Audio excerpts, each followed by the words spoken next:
यवनासी सरस करूनी मराळ तू बनसी यवन म्हणावे तरी ठेविसी गंधावर प्रेमा हिंदू म्हणू तरी सदैव वससी मशिदीत सुखधामा धनिक म्हणावे जरी तुला तरी भिक्षाटन करीसी फकीर म्हणावे तरी कुबेरा दानेला जविसी तवाऊ कसा ते मशिद म्हणू तरी वन्ही ते ठाया धुनीत सदा प्रज्वलित राहे उदी लोका द्याया सकाळ पासून भक्त साबडे पूजन तव करीती माध्यान्हीला दिनकर येता होत असे आरती चहुबाजूंना पार्षद गण सम भक्त उभे राहती चौरी चामरे करी धरोनी तुझवर ढाळीती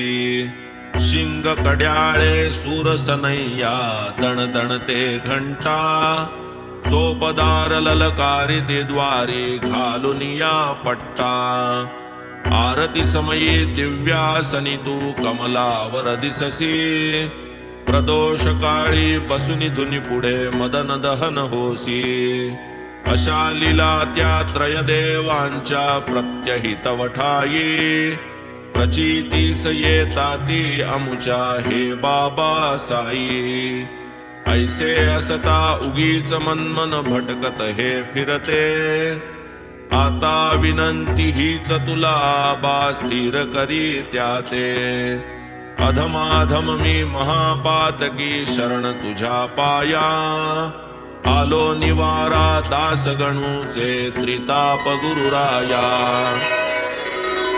असो अघोर पापे धुवाया जन जाता गंगेच्या ठाया गंगा लागे संतांचे पाया निवारावया निज पापे सोडून या चरणा पवित्रा न लगे गंगा गोदा यात्रा भावे परिसाया संत स्तोत्रा गोड चरित्रा साईंच्या जैसा गोणाईस भीमरथित तमालास भागीरथित नामा कबीर शिंपल्या आत सुदैवे प्राप्त जाहले तैसेची हे श्री साईनाथ तरुण 16 वर्षांचे वयात निंबातळी शिरडी गावात प्रथम भक्तार्थ प्रकटले प्रकटताची ब्रह्मज्ञानी नाही विषय वासना स्वप्नी माया त्यागिली लाथे हाणुनी मुक्ती चरणी विनटली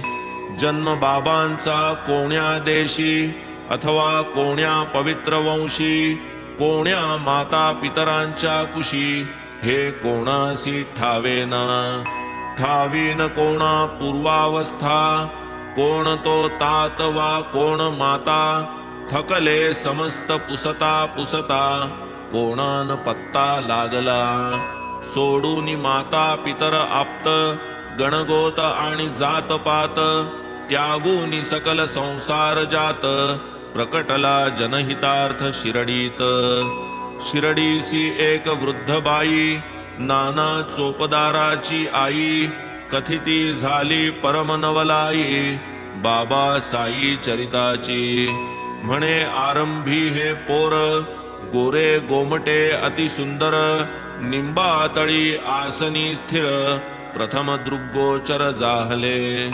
पाहुनी सुंदर बाळ रूप लोका मनी विस्मय अमूप कोवळ्या वयात खडतर तप शीत आतप समसाम्य वय कोवळे नवल स्थिती ग्रामस्थ सकळ विस्मय पावती गावो गावीचे लोक येती दर्शन निमित्ती मुलाच्या दिवसा नव्हे कोणाची संगती रात्रीसी नाही कोणाची भीती आली कोठूनी ही बालमूर्ती आश्चर्य चित्ती सकळिका रूपरेखा अति गोजिरी पाहता प्रेम दाटे अंतरी नाही कुणाचे घरी ना दारी निंबा शेजारी अहर्निश जो तो करी आश्चर्य थोर ऐसे कैसे तरी हे पोर वय कोवळे रूप मनोहर राही उघड्यावर रात्रंदिन बाह्यात्कारी दिसे पोर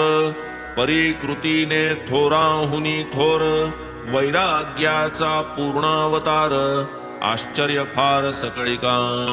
एके दिवशी नवल झाले, खंडोबाचे वारे आले, दोघे चौघे घुमू लागले, पुसू लागले जनप्रश्न. कोणा सभाग्याचे हे पोर, कोठून कैसे हे आले इथवर. देवा खंडोबा तू तरी शोध कर, प्रश्न विचारित तै एक. देव म्हणे जा कुदळी आण, दावितो ते जागी खणा. लागेल या पोराचा ठिकाणा, कुदळी हाणा ये जागी. मग तेथे चित्या गाव कुसा जवळी, त्याच निंब वृक्षाचे तळी. मारिता कुदळीवरी कुदळी, विटा ते स्थळी आढळल्या. पुरा होताच विटांचा थर, जात्याची तळी सारिता दूर.